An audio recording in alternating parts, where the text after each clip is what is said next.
Hello, and welcome to episode 133 of the Casual Try Hard podcast. I'm Brian. I'm James.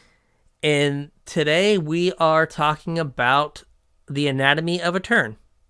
All about a turn. We're going to kind of explain some of the stuff that Arena does for you in hopes that you're not going to miss things when you try to navigate a turn in paper. Yeah. And this is kind of applicable for everybody because I know I am super rusty because the only way I've played Magic for, 18 months at this point is on Arena. Yes, I have not pointed at something and said trigger in a very long time. Yeah, it makes for lazy players. So hopefully working through this, not just new players will get something out of it. Hopefully all you guys that have been playing for a little while and are itching to get back to the store can pull something out of this episode as well. All right, so if you want to tweet at us something we missed about a turn, you can get us at CasualTryPod. Yep. Or you can hit us up on Facebook at CasualTryHardMTG or drop us an email, show@CasualTryHardMTG.com. As always, if you're looking to pick up any singles, please use our TCG player affiliate link, tcg.casualtryhardmtg.com. Word on the street is that Forgotten Realms isn't doing so hot, and the price of singles is very reasonable. Oh. So, yeah, supposedly there's no bomb mythic that's like a $30 mythic. Everything's reasonable and cheap.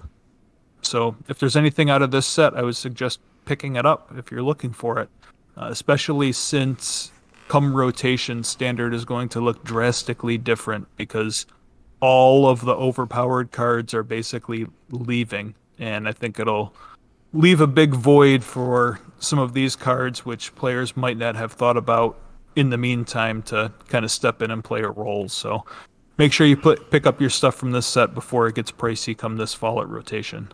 Yeah. So if you use our TCG player affiliate link, tcg.casualtryhardmtg.com, you can get ready for rotation, build your standard deck, and help us out at the same time. If you want to support us a little bit more directly, you can go to our Patreon, patreon.com/casualtryhardmtg. Lately, we've been doing these kind of learning to play episodes or playing in paper or whatever you want to call it. And we're missing out on some of the newsy stuff. So we're talking about that in the pre-show. If you enjoy that sort of content, hop on over to patreon.com/casualtryhardmtg and throw us a couple bucks. There's some tiers set up, but the tiers don't, it's like whose line is it anyway? The tiers are made up and the points don't matter. So just kind of throw us a couple bucks. You get access to our pre-show. You get access to our show notes. I send out little thank yous every once in a while. If you want to be involved in that, hop over there. And we have our Discord. There's a link in the description, and there's a link on our social media. Come on over, join in the chat. It's probably the best way to get an immediate response from us. If you have any questions, something that you think we missed, something you want clarification on, if you want us to look at a deck list, basically whatever you got, hop on over there and let us know. Sounds good. Yeah, I'm scrolling through cards right now, and the most expensive card is $20 in the set. Yeah, what's that? Tiamat. Oh, wow, okay. And then the next one is Demi-Lich at $15 that I've seen so far. I was going to guess Demi-Lich was the most expensive card in the set, but evidently I was wrong. I underestimated the Commander nerds. Yeah, the Commander nerds are powerful, but there are a lot of quarter rares. Yeah. A lot of them. So yeah. Now is the time to get Jump on it. Jump on it. All right. So the anatomy of a turn.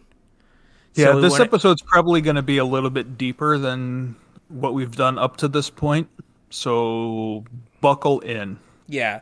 So like you kind of alluded to in the intro, Arena does a lot of the heavy lifting for you, right? So you don't have to know when you would get priority or even what priority is. Your cards light up when you can cast them, and they don't light up when you can't.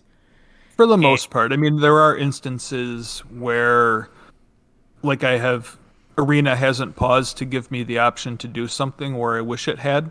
Yes. Where, like, in paper, I would have done something different. Yeah, there's a lot of times where, like, if there's not a, like, if there's a way for you to generate mana that is not just a straightforward, like, tap this, make mana, Arena has a tendency to, like, zip you through your turn. Yeah. Right? So, like, if it's, like, you know, tap this and sacrifice a creature to make a treasure, and then you could use that treasure to cast a spell, Arena doesn't make the leap of, like, oh, they could, like, make a treasure here and then have mana to cast this 1 mana spell. Right. Instead, it just goes, well, you have 0 mana, is your turn now. Yeah. The one that I was thinking of was Phyrexian Tower. Okay. Like, if you have something to use the mana for, it will prompt you to do whatever the thing is that uses the mana. But if all you want is the sack to, like, you know, generate triggers or something else, it won't ever give you the opportunity to do it. Oh. I was going to say, there's also an issue with, like, Magda, where, like, you would, like, tap Magda to generate a treasure somehow, and then it would, like, pass you through your turn.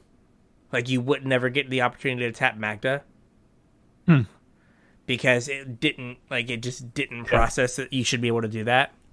Right. So, like, it made some decks, like, kind of unplayable. Like, I think the Magda and, what's his name?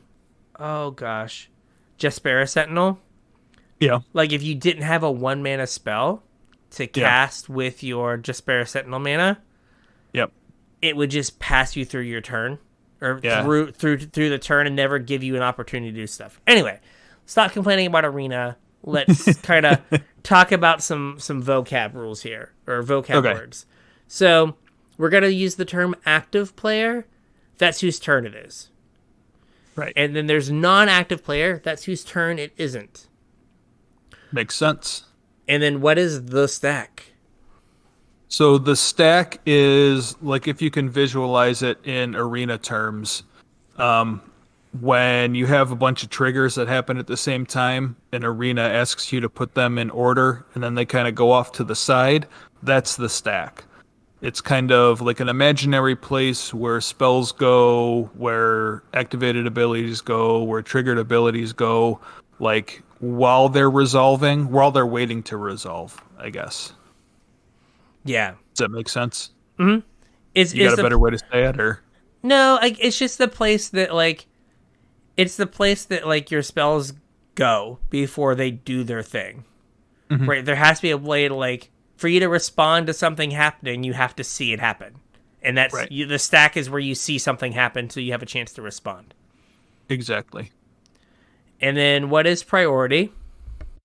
Priority is the opportunity for you to take a game action. Yeah, and so it can change, and there's rounds, and we'll talk about all that. And then there are state-based actions, which are things the game is always looking at. So, like, life totals, poison counters, damage on creatures, toughness on creatures, loyalty on planeswalker, the legend rule. These things don't use the stack. It's just something that the game is processing almost in the background. Right. When you can never respond to a state-based action. Yeah, so when you have two legends, like you play a legend, then you play a second one, right?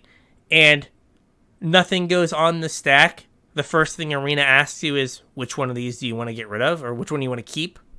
Right? That's because... Well, it'll do that, even if they have triggered abilities, it will ask you which one you want to keep before you even put the triggered abilities exactly. on the stack. Before the stuff goes on the stack, it's like, hey, you can't have 2 of these. They need to go. One needs to go away. Or like, if you go to 0 life, there's no chance for you to respond or do something. You're dead now. Right. You're at 0. Right.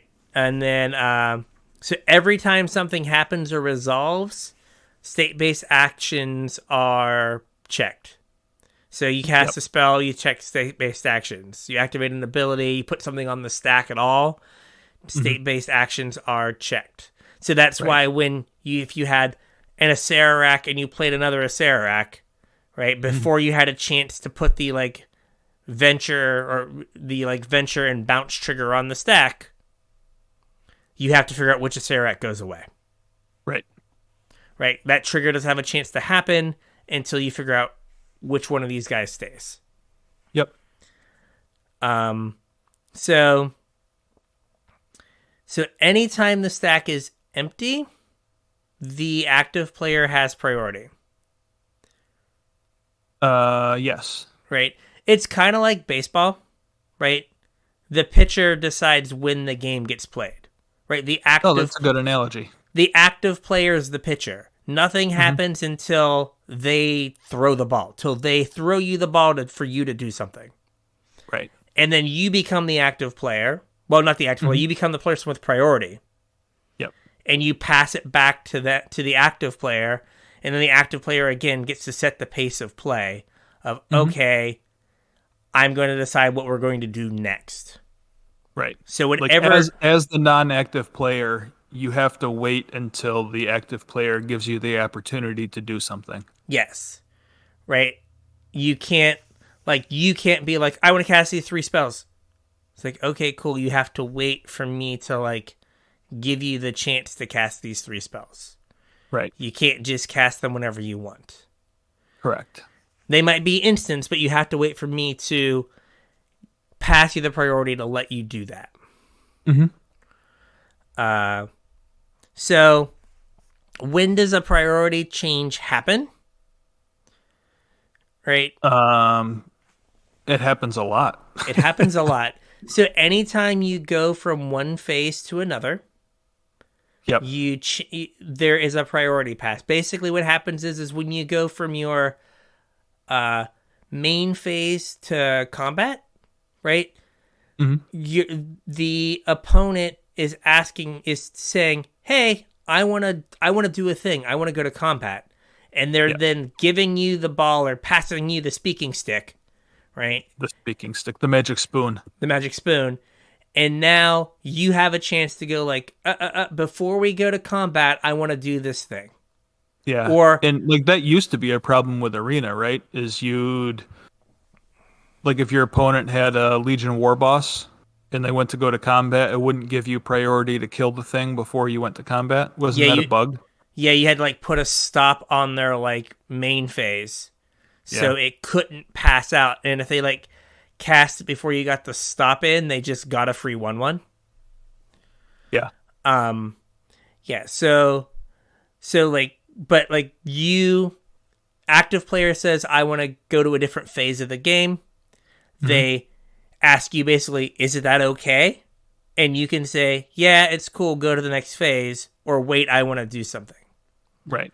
When your opponent casts a spell or activates an ability, they're saying, hey, I want this thing to happen. Is that cool? And you can say, no, in response, I want to do a thing. Or, yeah, it's cool. Right? And whenever you do something, you're passing the magic spoon back to your opponent. Yeah, it's basically every time the active player takes a game action, you get the opportunity to do something other than play a land, right? Yeah. Right, other than something that's like at sorcery speed or whatever. Yeah. Right? And then at the end of the turn, your opponent hands you the spoon, and then you have all the power. And you become the active player. Right? So at the end of the turn... end of turn doesn't mean end step, though. Yeah. At the very, very end. Like after cleanup and all that stuff, which we'll talk to. But like when it goes from being their turn to your turn, right? They give you the spoon because now you're the active player. Yep. So, all right. So we did mention some names of phases. Yeah. So let's start working through. Let's start with the very first thing, which is untap. Yeah. Here, no one gets to do anything, right? Nobody, like under no circumstance does anybody get to do anything. There's never anything to respond to. There are no rounds of priority that happen during the untap step. Stuff just untaps. Yep.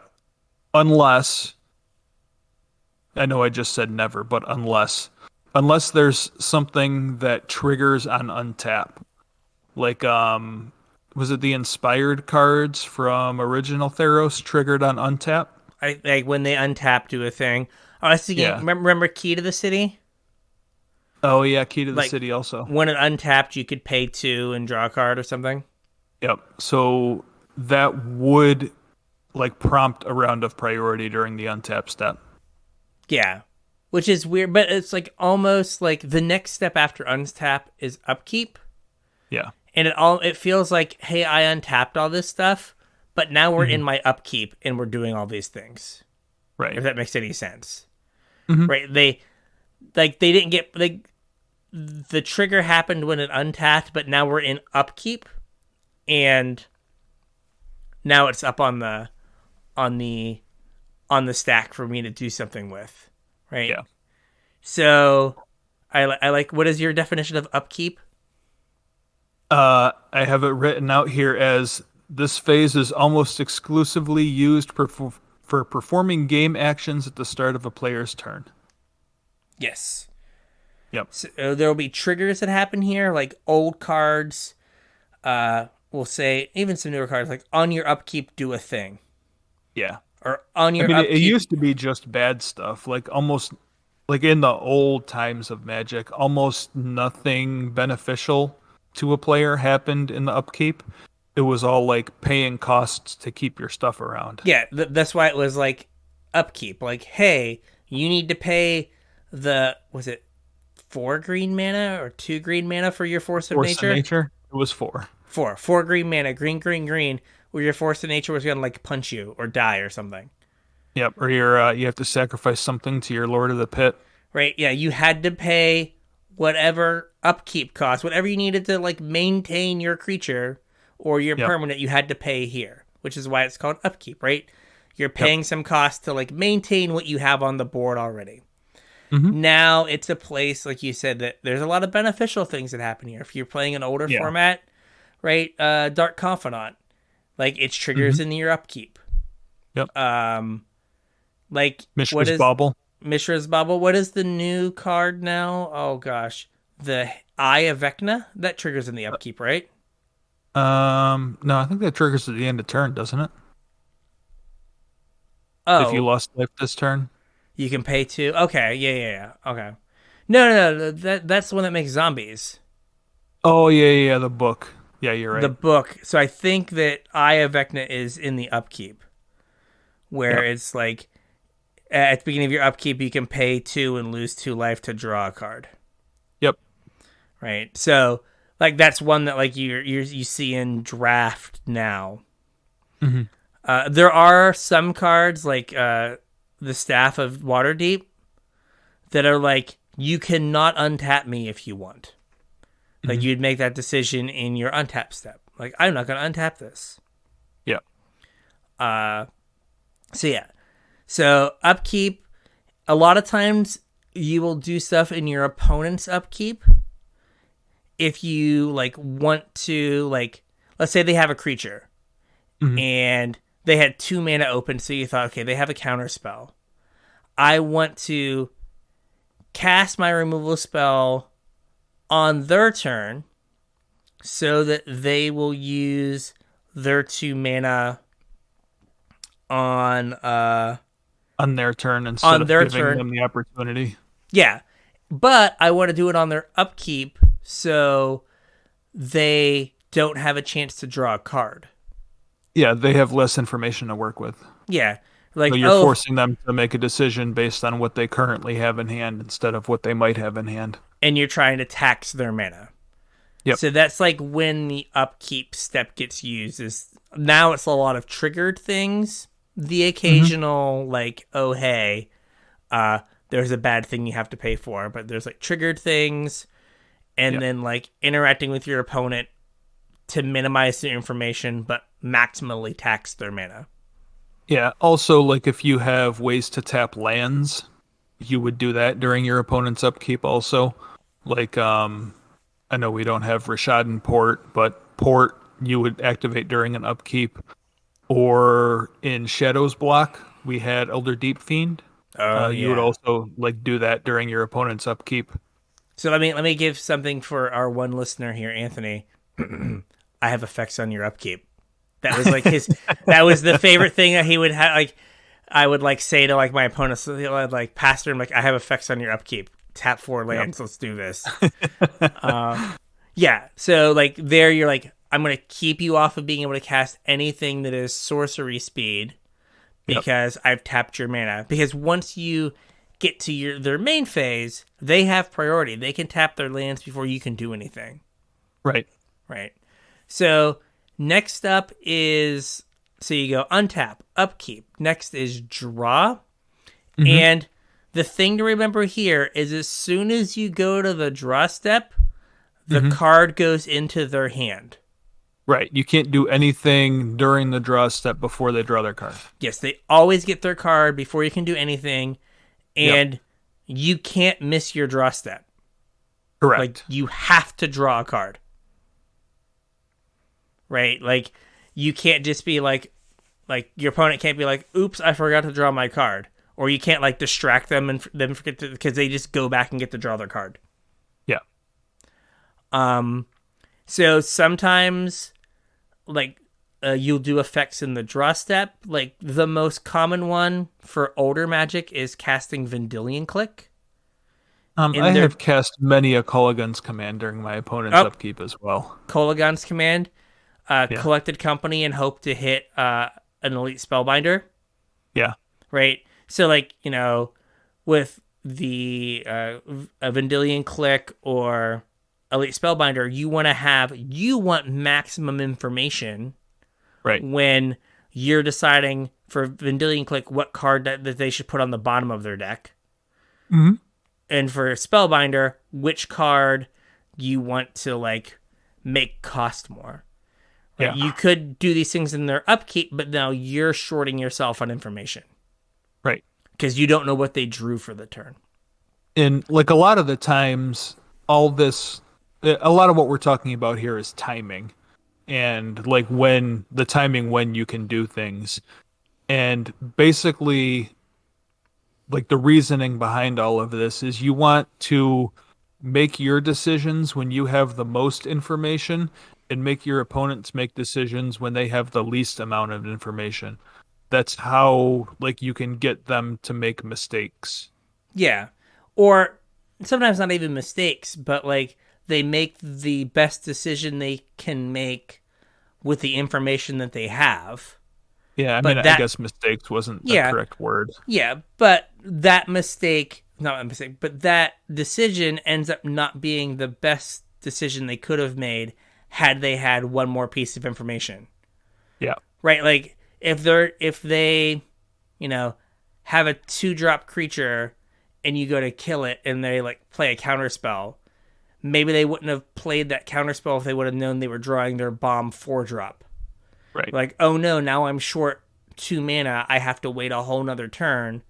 If I knew I was going to draw this, I would have just let the other thing die. Right. Right? Like, oh no, they killed my Sprite Dragon, but I drew my Questing Beast. Yeah. Not that those things should go in the same deck, but, you know. Hey man, Teamer's a thing. Yeah, I got rocked by Teamer Sprite Dragon, where they had 2 Snakeskin Veils, and their Sprite Dragon ended up being a 13/13 because there was never a window I could kill it.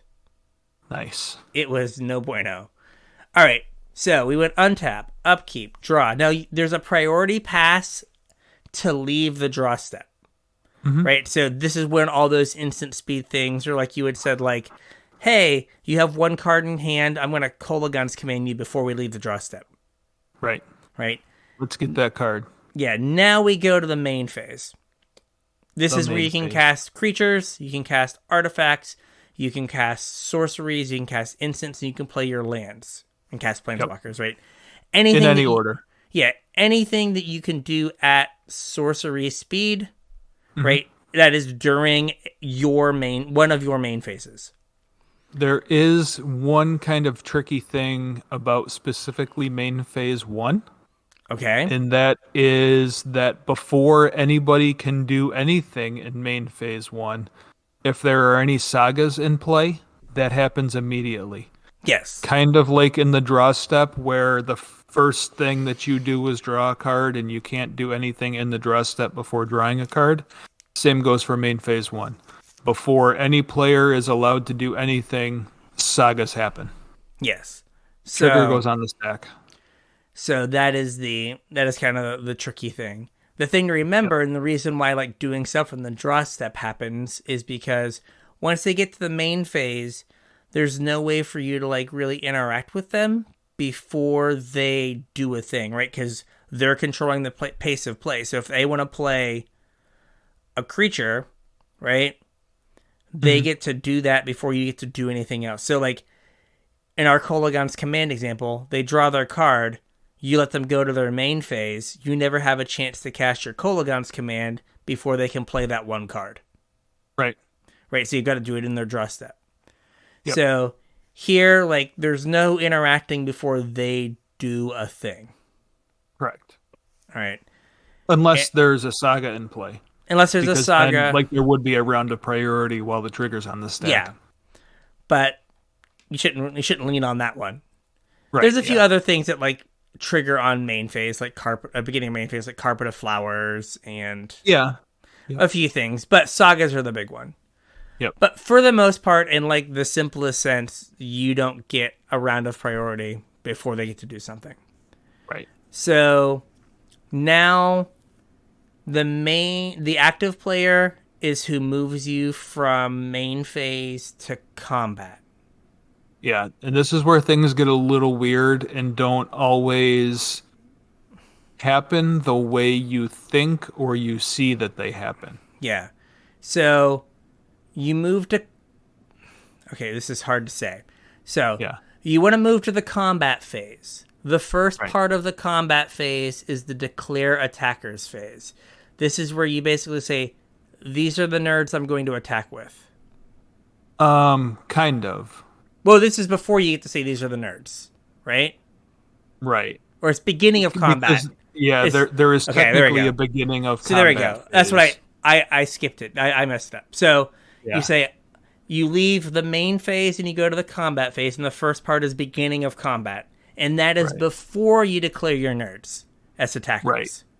Right? So you can, like, before you, technically in combat, you can, before you declare attacks, like, crew a vehicle.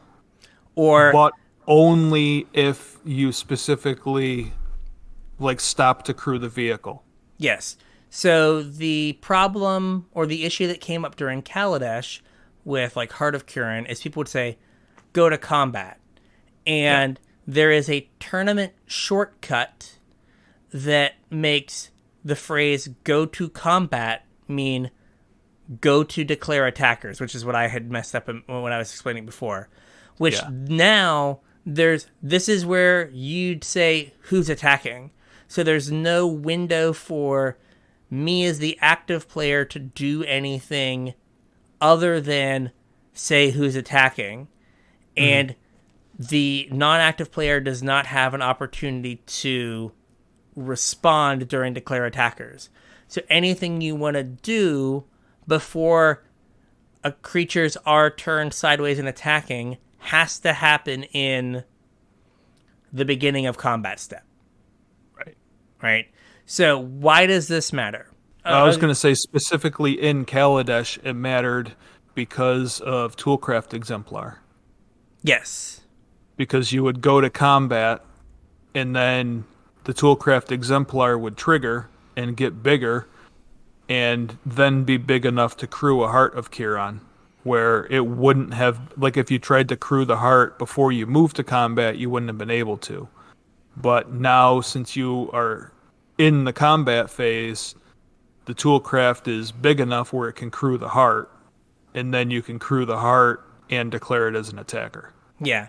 Also, like, the non-vehicle thing is, let's say that you think your opponent has a hasty creature, right? If you kill the creature, and they have a creature that's that's not summoning sick, and you think they have a hasty creature, and they say, I want to go to combat. And you go, no. Before you go to combat, I'm going to kill the creature that's on the board. Now we're still on the main phase. Right? And there's another round of priority before you leave the main phase. Exactly. So now your opponent can be like, oh, shields are down. I can play my hasty creature, and now it gets to attack. But if you waited till the beginning of combat phase to kill the creature on the board, they never have the chance to play the hasty creature. Right. Because now we're in combat, and you can't cast creatures in combat. Right. There's also one more thing I thought of for beginning of combat. Okay. And that's convoking. Oh, yeah. You can convoke then. Yeah, there was kind of a tricky thing you could do in, I think it was M15 standard, where we had Goblin Rabblemaster that made a goblin, and then that goblin had to attack. So you could go to combat, and then make your Goblin Rabblemaster would trigger, and you would make a goblin. And then before you declared it as an attacker, you could use it to convoke and pay for Stoke the Flames. Yeah, and Rabblemaster has to attack, right? Or no, Rabblemaster doesn't. Yeah, I think it's other goblins have to attack. But yeah, you could basically like make it so you didn't lose your throw your 1/1 into a 2/2 and like use it to get mana. Yep. There's also like Hazaret, like you could like throw a card during like the beginning of combat. Yeah. And then attack with it. But if you said go to combat, you would jump to declare attackers, and you would not have your spot to throw a card. Correct. For whatever reason you'd want to like throw your card during the beginning of combat. But there's a number of like little things. The biggest one is killing creatures in the beginning of combat, so they can't like follow them up with a haste creature when your shields are down. Mm-hmm. All right, so you declare attackers, and then the next thing that happens is after you declare attackers, your opponent has priority to declare blockers. Well, you can do stuff before. Yeah, there's like a round of priority. When you declare attackers as the active player, you can't immediately like do something. As soon as you declared attackers, you pass priority to your opponent, the non-active player. Yes. And then they have the chance to do something. If they don't do something, it goes back to you, and you get a chance to do something, right? Yeah. And then it moves to your opponent declares blocks. Yes. And then you can't do anything as the active player while your opponent is declaring blockers. Right. Right. Now blockers are declared. Yep. And then you get to like basically there's another round of priority. Mm-hmm. So this is where like you know this from like, okay, blockers are declared. I'm going to play my pump spell now. Right. Now that you declared blocks. Yep. Or you attack with a menace creature and like kill one of them so your guy lives. Yeah. Yep. Right. So this is where all of that happens. And again, you cast your pump spell. Your opponent can cast a pump spell in response or whatever. Mm-hmm. Right. Then damage happens. Damage happens. And that's kind of like a life statement, right? Yes. Sometimes damage happens. You get over the age of 40 and damage happens when you sleep, when you sit. Damage just happens whenever. Yep. But damage happens, and all the damage... So there's first strike damage, I should specify. There's first strike damage.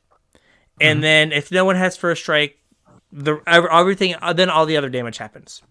Mm-hmm. And all damage happens simultaneously.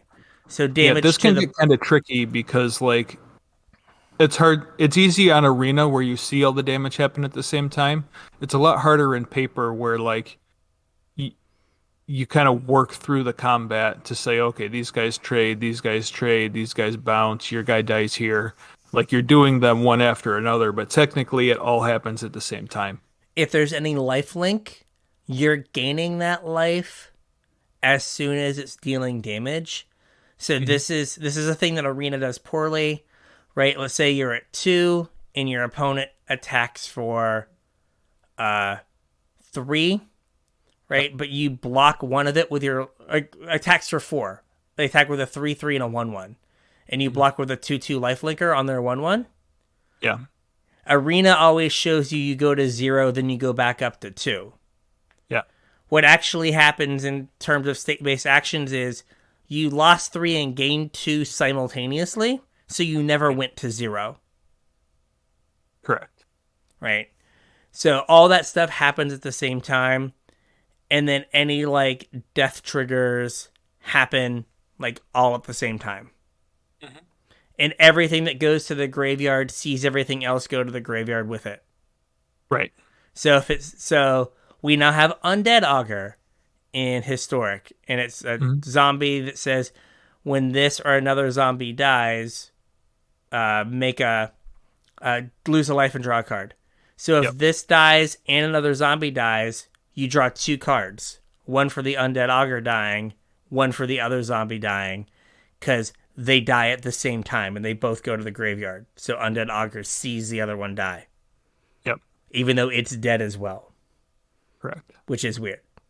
It is weird. Right. So everything so damage happens, and then everything goes to the graveyard at the same time, and then all your triggers happen if there are any triggers. Yep. And then there's also another, like just like we had a beginning of combat phase, that's kind of a no man's zone. There's another one at the end of combat. Yes. This is rarely used. I think it's most often used in limited. Yeah. So let's say you have a card that says target player sacrifices an attacking creature. Mm-hmm. So if a creature is declared as an attacker, it's attacking until you leave combat. So again, let's say they attacked with their 3/3 and their 1/1. You ate their 1/1. You ended up at 2, right? Now at the end of combat, you can cast your spell that says target player sacrifices an attacking creature. Right. They only have the 3/3 now because you ate the 1/1. So they have to sacrifice their 3/3. Yep. Where if you cast it when they still had the 1/1, they would sacrifice the 1/1. Yep. Right, so you're like, okay, I'll take this hit, but the way I block guarantees that my my spell it's gonna hit their best thing. Is gonna hit their best thing and kill them. Yep. So back to damage real quick. There is like a spot for first strike damage to happen, and this is right. So if you miss that spot for first strike damage and then you give your creature a first strike, it doesn't work. This comes up on you can't go backwards. Yeah, so like it's like so say you have a first striker and a spell that gives something first strike. So you do like first strike damage. And your opponent's like, cool, first strike damage happens. Then they're like, pump my creature. And you're like, haha, give my creature first strike. And it's like, yeah, you missed your chance for first strike. Right, you don't get another go at it. So, like, first strike happens, and then... But if there's nothing with first strike, and there's, like, go to damage, and they're like, pump spell, and you're like, give my thing first strike, you haven't gone to damage yet. Once you're in damage, like, there's a spot to respond after first strike damage, but you can't give something else first strike after first strike happened. Correct. All right. Main phase 2. What goes on here? Basically, it's a carbon copy of main phase 1, except without the sagas part. Yep. The active player, if they haven't played a land yet, they're allowed to play a land. They can play at sorcery speed. They can play at instant speed. They can do whatever they want. Same thing goes for timing. Non-active player is not allowed to do something until the active player makes a game action. Either... casts a spell, puts a trigger on the stack, activates an ability, or wants to move to the next phase. Yeah. There are a few things that care about second main phase. That they may not say it. What was that, Minotaur? From Zendikar? That's true. Marong? Yeah, whatever one, like, you would, like, play a land, and it would untap your creatures, and you would get, like, another combat step. Yeah, forgot about him. Or you'd get a combat step after this phase. Yeah. And so, like, if you played your land in main phase 1, yeah, you got a combat phase. It wasn't an extra one. You just went to combat. You had to wait till main phase 2 to make the card work. Untap your guy. Oh no, it says untap. It says untap your other You'd creatures. be untapping your already untapped guys, and then when you went to your actual combat, yeah, they'd untapped. Yeah. So there are some things that say like that care about main phase 2, but not a lot. Yeah, like Naheb is also a Minotaur that cares about the second main phase because he adds mana to your mana pool during the second main phase. Yes. So there's a few things. Our Carpet of Flowers example, it can add mana in main phase 1 or in main phase 2. That is correct. You but get not to choose. Both. Not both. All right, so then we go to the end step. Yeah, things get funky here again, too. So active player can go to the end step. Mm-hmm. So here, kind of like the upkeep, this is a spot for players to do stuff. So you can do things, like when your opponent says go to the end step, you can do stuff still in their main phase. Or you can wait to go to the end step. The benefit of being in their end step is they can't do stuff at sorcery speed. Yeah, there was something that you wanted to do on your opponent's second main. What was it? Oh gosh, I know what it is.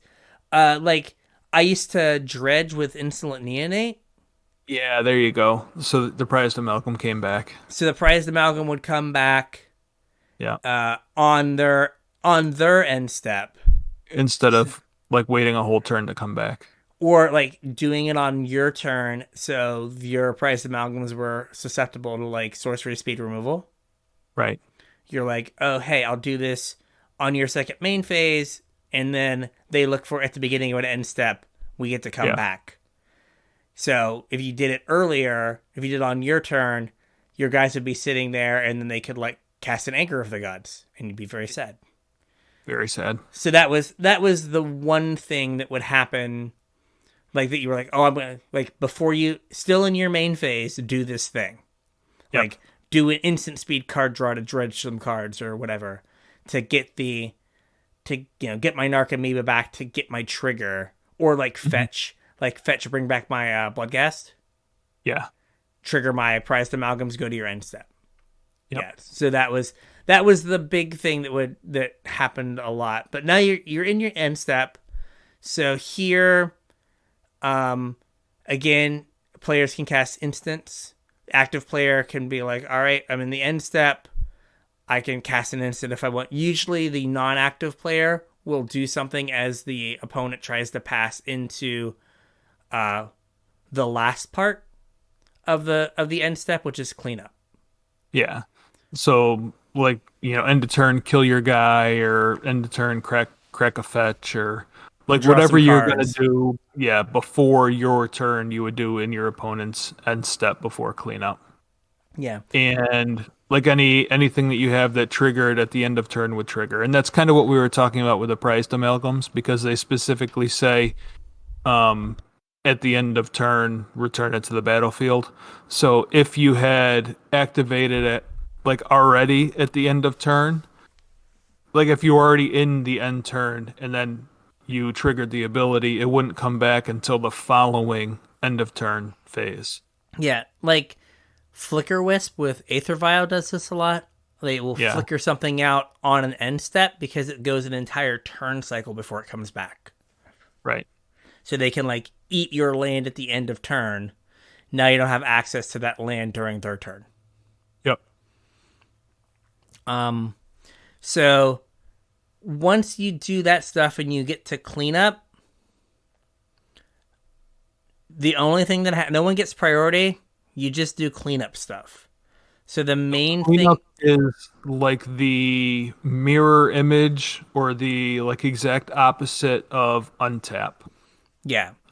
Nobody gets priority here unless something triggers. Yeah. But The main things that happen here is damage is removed from creatures. Yep.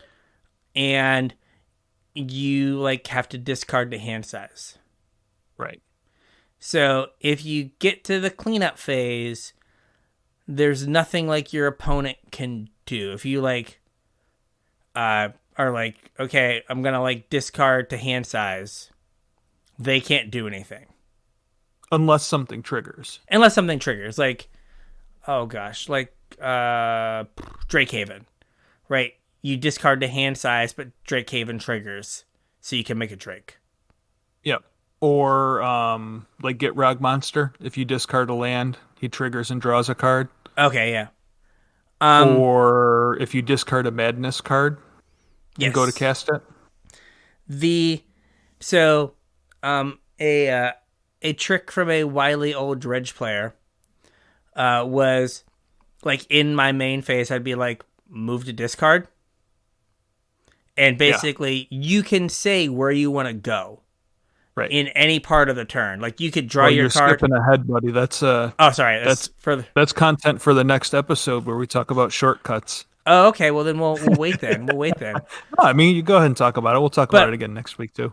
But you could like say like, I'm in my draw step phase. My draw step. I want to go all the way to the end of the turn. I don't want to do any of this stuff.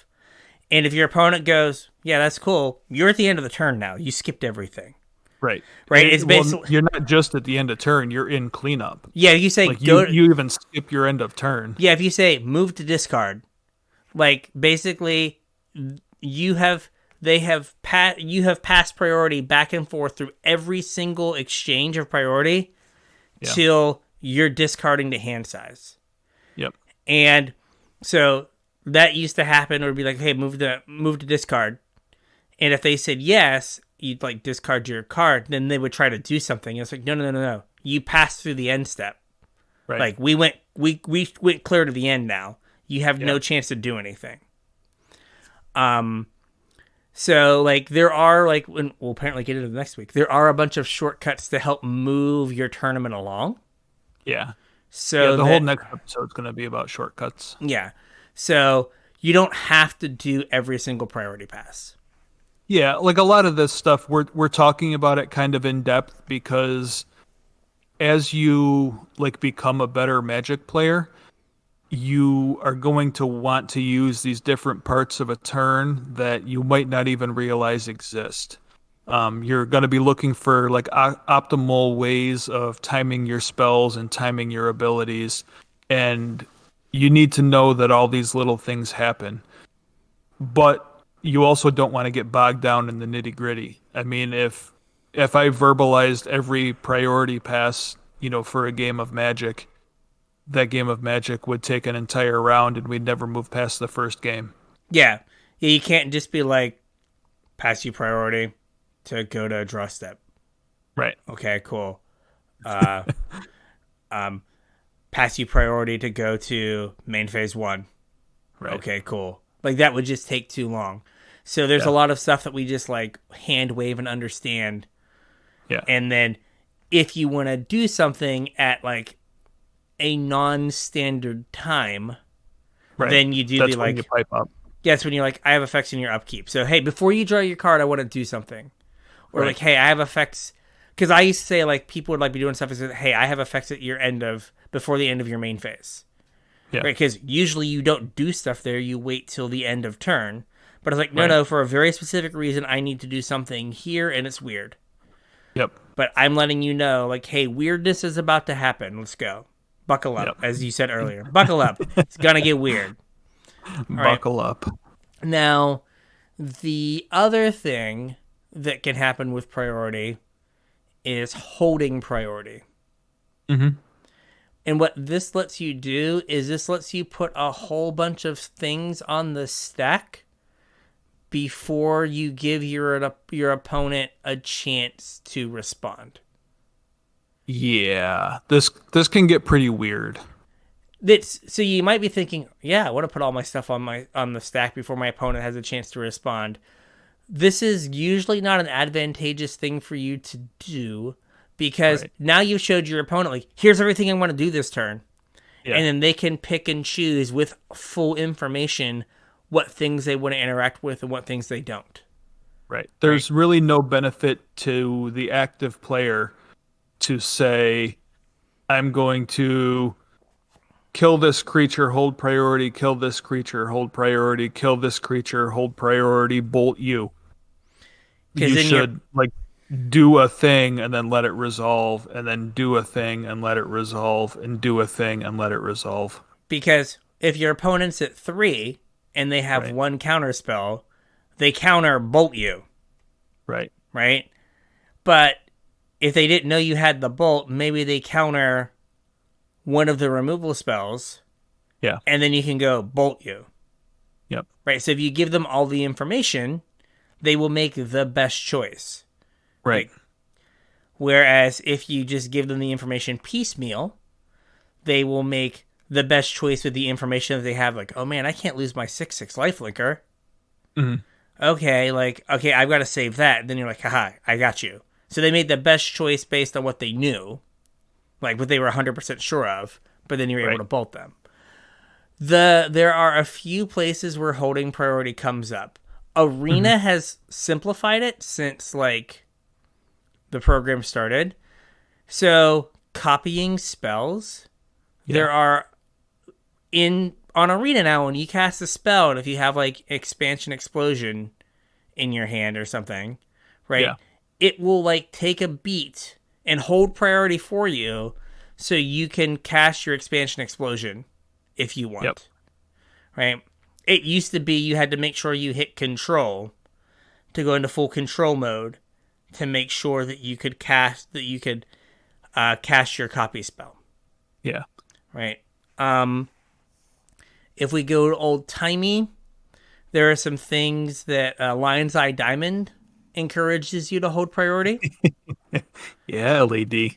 Yeah, so the big ones are with Infernal Tutor. Infernal Tutor is 1 in the black. Reveal a card from your hand and search your deck for a copy of it. But if you're hellbent, if you have no cards in hand, you just get to search your deck for anything. Right. Right.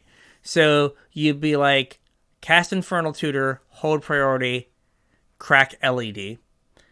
To crack discard LED, you discard your hand. Now Infernal Tutor is on the stack, you have no hand.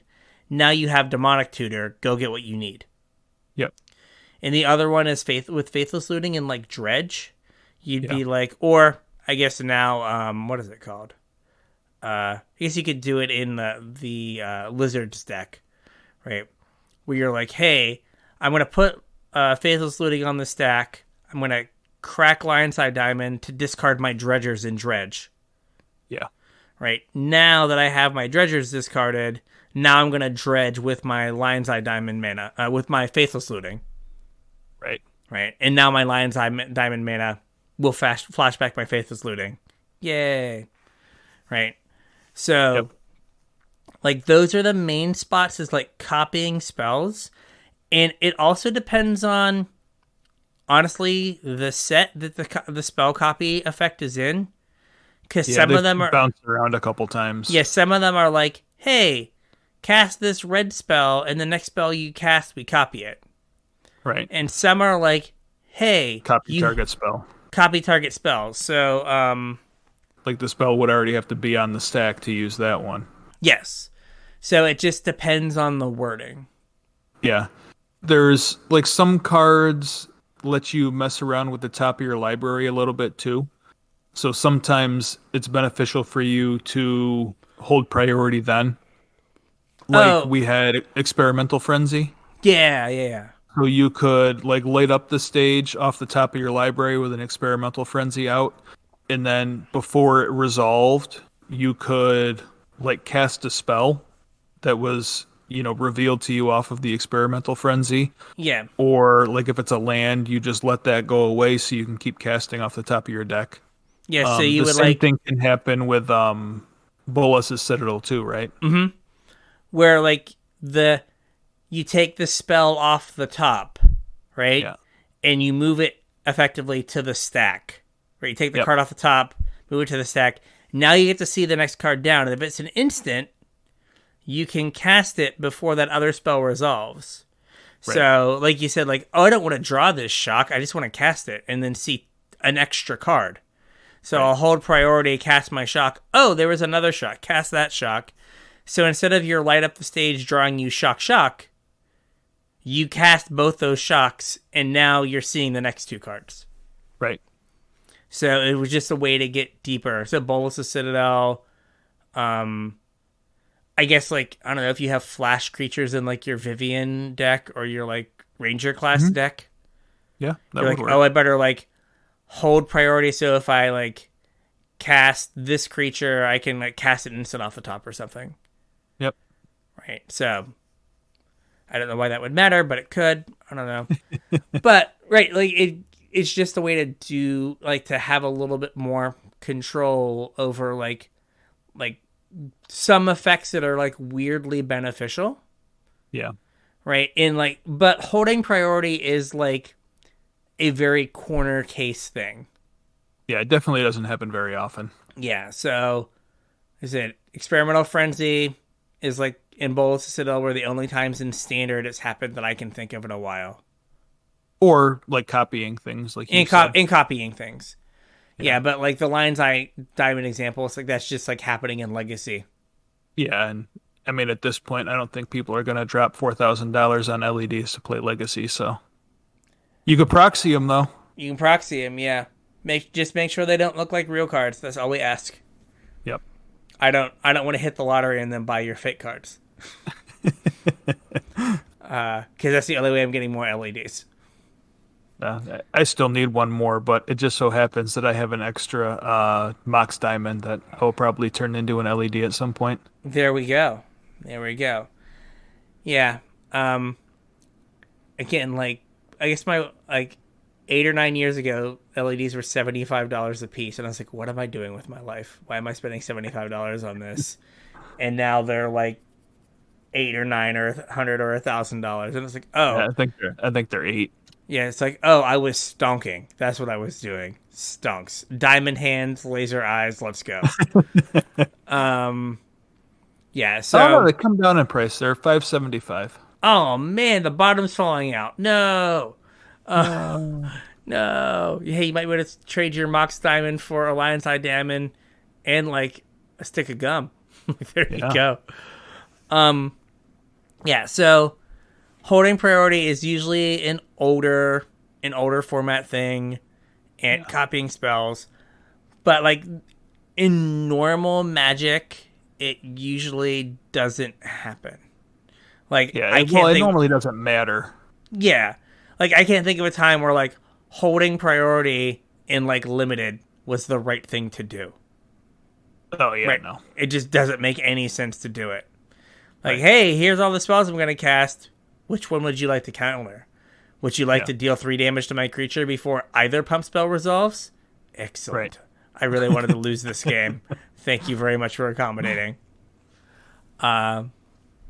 And, like, a lot of that holding priority stuff has to do with templating changes. Yeah. That only come up, like, when you're talking about an absolutely massive card pool. Because, like, templating changes don't really happen that often, although they have happened a lot more since the advent of Arena than they had before, but... Yeah. So, is that all of our stuff for phases and whatnot? Yeah, I think so. Is there anything else you wanted to talk about how to navigate, not really how to navigate a turn, but, like, the different parts of a turn, or, like, different tips or tricks, or... anything along those lines? I don't think. Knowing that we're going to talk about shortcuts next week. No, I think we're good. Like, I think this is a reasonable breakdown of everything. I did want to, like, just mention a brief Arena thing. Sure. Right. I don't know about you, but Adventures in the Forgotten Realms feels like 1,000 years ago. Already? Yeah, doesn't it? Like, I was like, I was thinking about it. I was like, man, I played 30 matches or like 30 drafts of that limited format. And, like, it just feels like forever ago. Well, I mean, it's been on Arena for a month, right? Yeah, I guess, like, at that point is when, like, usually you're like, yeah, I'm like moving on now. Like, Yeah. give me Like my. it's been in paper for 5 days, and it's been legal on Arena for a month. The fact that it's only been in paper for 5 days is just mind-boggling. Yeah. I, if Wizards is like at all considering going back to some sort of organized play, competitive play, anything, I think we need to revisit this model because it's antiquated at this point. There's no reason like cards should be legal on a digital client for 3 weeks before they're legal in paper. Yeah, I mean, could you imagine like you'd have to do the Pro Tour like in the like digital exclusive window because like you know we found that like when the pros do stuff at the end of the format, they're just playing like whatever deck that was like that the machine said was good, as opposed to like generating a cool new deck that people are excited to go watch and play. Yeah. They're just like, oh, what was the best deck that like what won the last Star City event? Yeah. Excellent. Let's look at that and make some tweaks, as opposed to like, hey, I'm gonna shape the meta. I'm gonna make the meta. Yep. Right. So yeah, I was just thinking like, wow, it feels so long ago, and also like the fact that it's only been out in paper for like 5 days, and I'm like, how is that a thing? Yeah, it was officially released in paper on Friday. So 1, 2, 3, 4, 5, 6. Today's the 6th day. Today's the 6th day. Also, if you're good with calendars, you will figure out we did not record this at our normal time, as we're saying how many days out it is. That is true. James is sunning himself in upstate New York. Is that a thing that happens in upstate New York? It's supposed to be 70, so no. Ooh, okay. Yeah.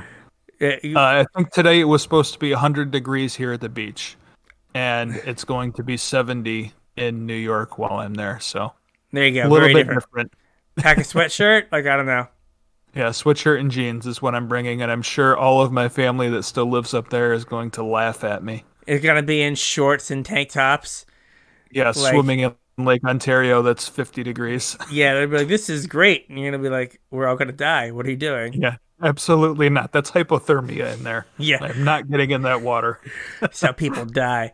So That's right. with all that and our little travel section here, yeah, I think we have a show. It's a show. We'll call it. Yep. So if you want to tweet at us anything we might have missed or you're confused about on like how to work your way through a turn, you can get us at CasualTryPod. Yep. You can also hit us up on Facebook at CasualTryHardMTG or our email, show@CasualTryHardMTG.com. I'm sure that people that have only ever played Arena are going to be confused by some of this stuff. So don't feel bad. Ask questions. We will do our best to help you out. We also have some pretty talented people in our Discord. There should be a link in the description. There's a link on all our social media. Post up whatever questions you have, and somebody will answer you pretty quickly, I would imagine. I know I hang out in there quite a bit. It's probably the only place where I have like notifications enabled on my phone. So if you post anything in our Discord, it'll push me a notification. I'll see it. I know that Dieter hangs out in the Discord, and he is pretty knowledgeable about the game. He's chimed in a couple times to answer questions like before I had a chance to get in there. And there are certainly some others that would have answers as well. So if any part of this episode was confusing, please don't hesitate to ask, and we'll try and clear it up for you. Also, don't forget about our TCG player affiliate link, tcg.casualtryhardmtg.com. If you're looking to pick up any super cheap Forgotten Realms cards. I mentioned something at the top of the show when Brian went through and looked some stuff up and seemed pretty amazed at how cheap some of this stuff was. So head on over there. Anything you purchase after following that link, we'll get a cut of to help keep the show going. And if you guys want to support us a little bit more directly, you can do so at patreon.com/casualtryhardmtg. Patrons get access to our show notes. I usually post them the day before the show goes live, so you get a sneak peek about what we're talking about.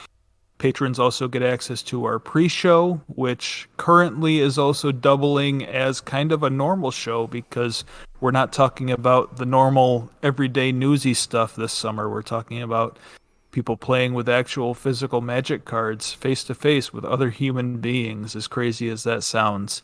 It's very so weird. If you want to the newsy stuff, head over to Patreon, throw a couple bucks in the pot. It really helps us out. We appreciate it. You got anything else? No. So with that, we will catch you at FNM. We'll catch you at FNM.